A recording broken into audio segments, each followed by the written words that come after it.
I tell most prospects and clients that I do not quote unquote run Facebook ads anymore.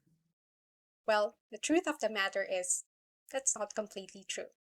I still test creative, I still track performance, I still manage the budget, and Meta still occasionally finds a new way to make a perfectly normal Tuesday feel exciting. So, yes, I still run the ads. What I no longer do is treat the ad account as a whole growth strategy. The campaign work matters. Good targeting, clear creative and messaging, reliable tracking, and sensible account management. They all still matter. They are simply not the only places where growth can be created. Because the truth is, ads are going to cost what they cost. You are buying attention after all inside somebody else's auction, on somebody else's platform, through an algorithm you do not control. That is part of the work I have re-angled. Less obsession with one dashboard and much more attention on what happens after the click. Because after years of doing this work, I have learned that the biggest growth opportunity is often not hidden in another audience, another bid adjustment, or another round of refreshing Ads Manager. It's further down the funnel. If you're new here, hi and welcome. I'm Hannah and I have worked with paid traffic and the systems around it for more than 12 years. I've managed more than $600,000 in ad spend, and that experience taught me to look at the entire customer journey, not just the first click. Facebook ads operate inside an auction. You are competing for attention with other advertisers, and the price changes as demand changes. The cost can move because of competition, seasonality, creative fatigue, platform updates, privacy changes, operating system changes, or because the algorithm woke up with a new hobby. You can and should definitely try influencing your cost. You should absolutely improve the creative, the message, the offer, the tracking, and the account structure. But at the end of the day, influence is not the same thing as control.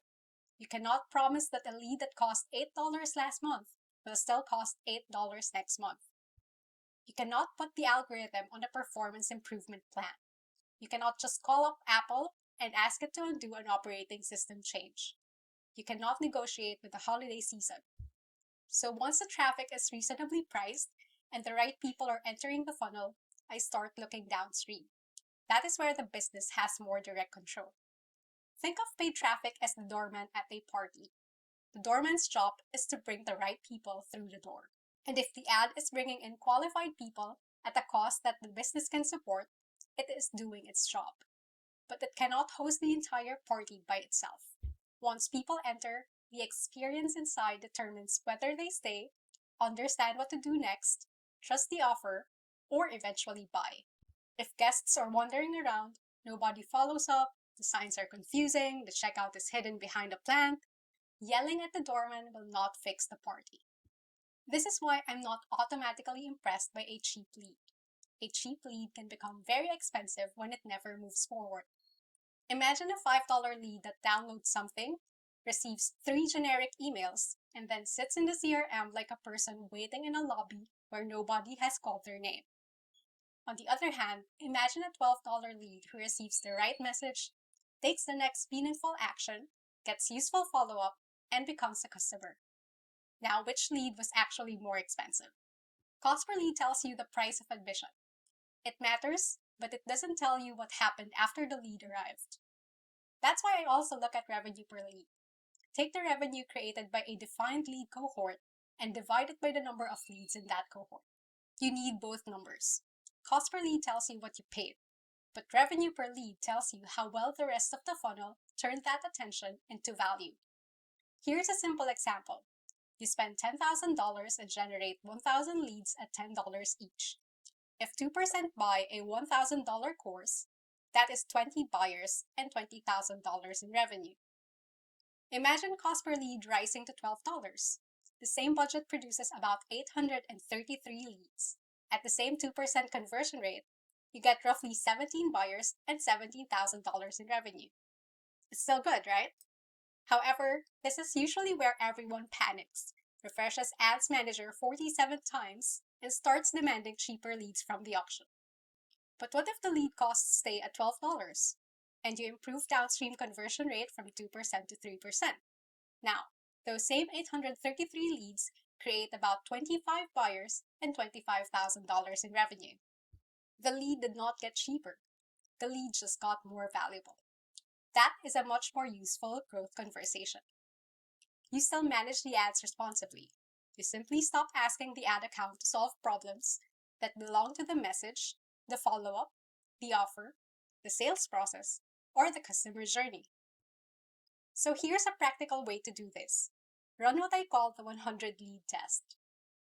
Choose one recent offer, one traffic source, one time period, and the first 100 qualified leads. Then, trace what those actual people did. Do not throw 5 offers, 3 lead magnets, organic traffic, and paid traffic into one spreadsheet blender. That creates a business smoothie and not a useful answer. For that one cohort, identify the first meaningful action after the lead enters. Maybe it's attending a webinar, starting an application, replying to an email, booking a call, or reaching checkout. Then, ask, where did the largest group stop moving? That stopping point is your diagnostic clue. It doesn't automatically tell you the answer, but it tells you where to investigate instead of randomly changing the whole funnel. If people register for the webinar but do not attend, the ad may be fine. Look at the reminder timing, calendar friction, expectation setting, and whether the topic feels urgent enough to show up for. If people attend but take no next step, examine the transition from teaching to offer. Is the problem clearly connected to the solution? Is the next step specific? Is there a reason to act now? If people apply and then disappear, look at response time, follow-up ownership, qualification messaging, and how much uncertainty exists between the application and the next human interaction.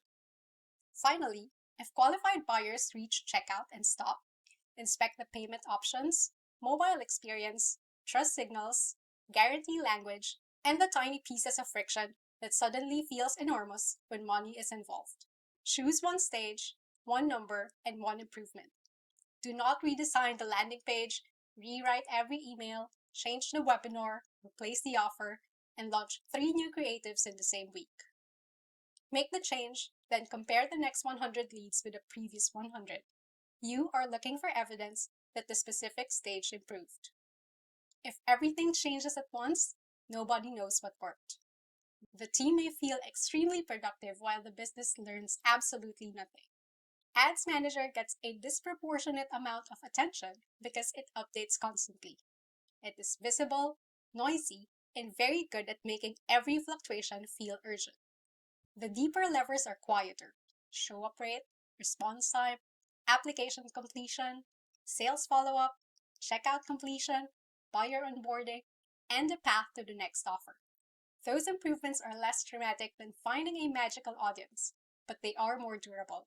They strengthen the part of the business you actually own, even when the platform, the season, or the market changes. If you remember one thing, remember this. The goal is not simply to make every lead cheaper. The goal is to make every qualified lead more valuable. Take your most recent 100 qualified leads and find the point where the greatest number stop moving. Before you demand cheaper traffic, fix that stage first. That is how paid traffic becomes part of a growth system instead of the entire plan.